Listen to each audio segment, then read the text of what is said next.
Alright guys, so today we're going to be talking about the second pillar of object-oriented programming, which is abstraction. And if you haven't already, please watch my first video in this series, which talks about encapsulation. But back to the focus of this video, let's go straight into abstraction. So abstraction is the concept where you are hiding all the complex implementation details and only exposing the necessary elements of an object. So let's dive straight into an example where we can demonstrate this. Okay, so you'll see if you watch my first video, we have the class example from before. Those eagle-eyed viewers might have noticed that I've removed that this dot balance, because in X++ you don't need to say this dot when you're referring to variables within its own class. So now we've just got balance, and this is a wallet class which can manipulate the balance essentially. So that was part of my first video. So moving on to another class that I've created called person, and we'll talk through the person classes and the different variables and methods within the person class.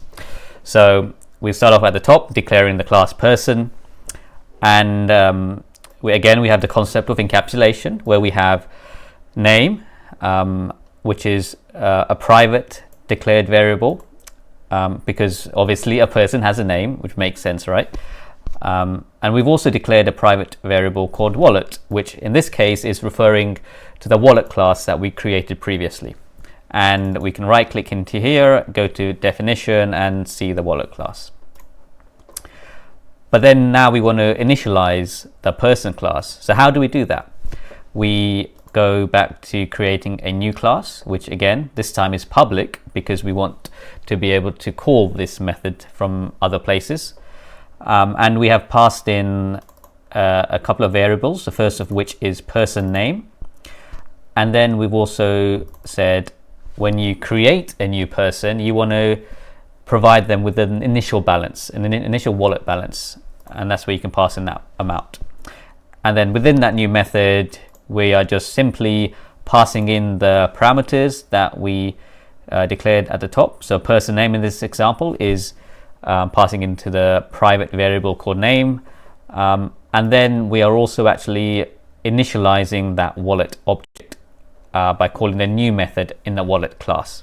So wallet here, if I go into right click new definition, you'll see that we're actually initializing the wallet class with the public new method. All right, so that's your new method in a person. And then we have a few more methods within the person class. So we have get name, which just simply returns the name of the person, right, the variable name. And then we have a method where you can add money to the wallet, similar to the other method in the wallet class. But here, what we're actually doing, and this is kind of leading on to the concept of abstraction, which is we have a method where we are calling the add money method that resides in that wallet class, right? So we've got the public method belonging to the person class, where you can add money to the wallet and you can provide an initial amount. And then you have within that, you're saying call the wallet variable, the wallet object, and call its add money method and pass in the amount that you want to add to your wallet. And then very similarly, you've got the spend money from wallet, which again calls the spend money method that belongs to the wallet object. And then again, you have a get wallet balance, which returns a get balance method from the wallet object. And let's see this in action, right? Because if I go into this class here, you can see how we're actually using this first of all. So we're going to create a person object. In this case, we're going to call our person Alice, and we're going to initially put 500 into that wallet. And those of you that don't know, if I do that, remove and add the bracket, you'll see the variables that I need to pass in to create that Alice, that person object. So you know I need to pass in a person name and then provide a wallet balance. So if I don't do that, it's not going to compile. So that's your person object created. We can print the person's name if we wanted to, and we do that by calling the getName method on that person class. So if you again right click, go to definition, you can see what that method does. And then we'll say let's add £200 to that person's wallet. And here's where abstraction comes in, because the person object doesn't know anything about the wallet, right? All it knows is, hey, I can add money to the wallet, because if I do dot, you can see the methods that are available, and one of those is add money. So besides that, the person object doesn't know anything about the wallet, right? It doesn't know how the wallet adds money, how you add money to the wallet, right? Because all that complexity is hidden in the wallet object. And that in itself, it's basically abstraction, right? The person doesn't know anything about the wallet, except you want to add money to the wallet. And so you've got person add money, and then you've got the same concept, person dot spend money from wallet. And then let's get the balance from the wallet as well. So again, you go person dot get balance, and these are all methods within the person class. But again, you don't know exactly how that money is added to the wallet. So let's run this very quickly. It's not going to take too long. You can see I've set my wallet person interaction class as a startup object. Going to hit start. Hopefully this won't take too long. Let's see this in action. 2,000 years later. All right, so I've hit play now, and you can see that the class, the class is about to run. You might have noticed I also put some breakpoints in,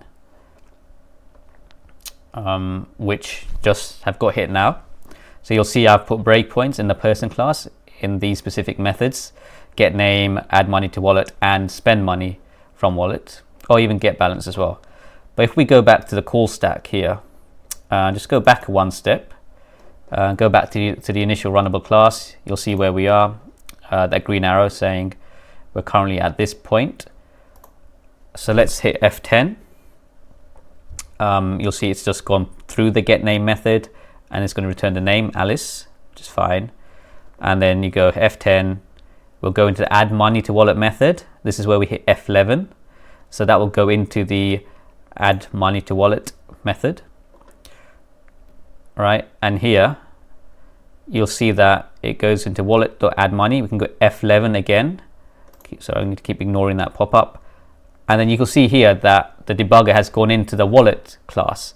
And this is where the complexity is, and how I say complexity, we're just adding to the balance, right? It's not too complex, but the way in which it adds money is through the wallet class, and so we're calling directly that wallet class, and we're adding money to that wallet.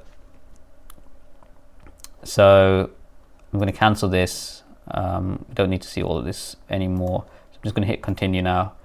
Go through all the different breakpoints, and you'll see the result, which is an info log that tells you, the wallet is 500, the person's name is Alice. So that's essentially it, right? So what we've demonstrated here is you've got this concept of a person now interacting with the wallet class, but the person doesn't know anything about the wallet class, right? It doesn't need to know how the wallet class works and behaves. All it knows is that there's a few different methods in which you can interact with that wallet class, which is add money, spend money, and view the balance. And that's all it needs to know, right? And there you go. That's the whole concept of abstraction. So hopefully that made sense to you. If it doesn't, please watch the video again, and leave your comments below, right? If there's anything I can clarify. So let's move on to the third topic now in the next video though, which is inheritance.